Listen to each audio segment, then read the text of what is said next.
À l'instar de Frédéric Michalak, Fabien Galtier ou encore Serge Blanco, Sébastien Chabal demeure l'un des visages les plus marquants de l'histoire du rugby français. Si l'on se souvient de son style brutal, sa barde légendaire ou encore de ses plaquages d'une rare violence, c'est pour une toute autre raison qu'il fait à nouveau la une des journaux aujourd'hui.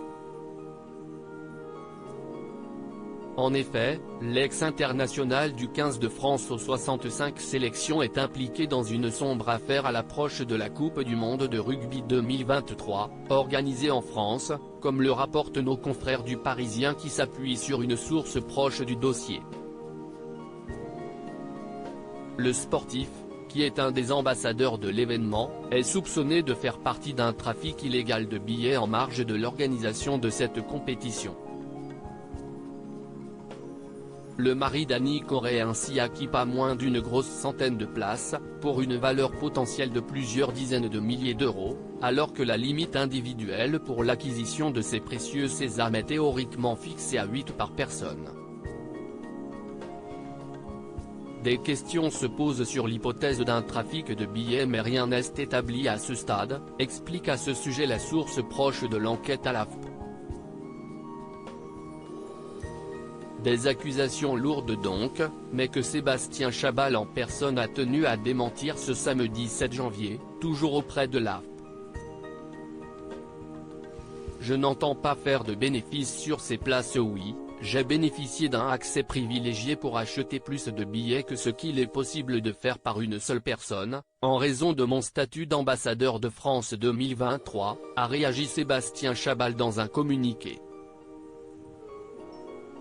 Je n'ai pas eu de gratuité ou de tarifs préférentiels. Et non, je n'entends pas faire de bénéfices sur ces places, a rajouté l'ex-joueur de Lyon ou de Bourgoin-Jallieu, affirmant ainsi qu'il n'est impliqué dans aucun trafic de billets.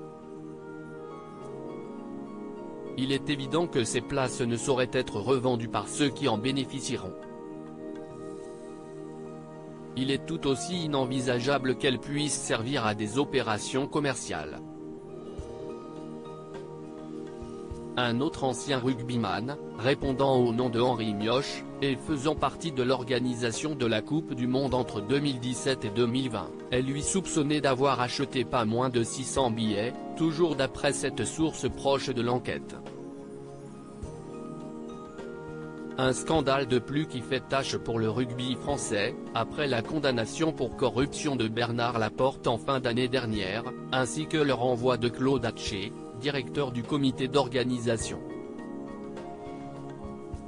Le tout à seulement quelques mois de cette fameuse Coupe du Monde de rugby dans l'Hexagone, qui débutera en septembre prochain.